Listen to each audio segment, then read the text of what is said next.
Driving through the Interstate 4 and Sand Lake Road interchange just got a lot easier. A new ramp system is now open, giving drivers a safer, smoother way to reach Turkey Lake Road. So what's new?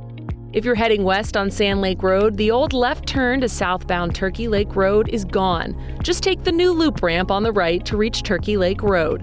Coming from westbound I-4, take exit 74A. Keep left for Turkey Lake Road or keep right for Sand Lake Road. No more merging across multiple lanes to get to southbound Turkey Lake Road.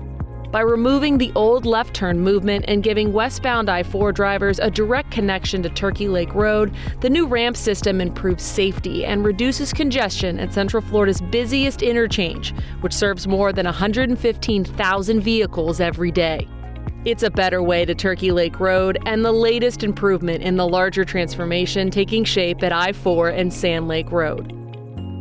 Learn more at i4beyond.com/Sand Lake.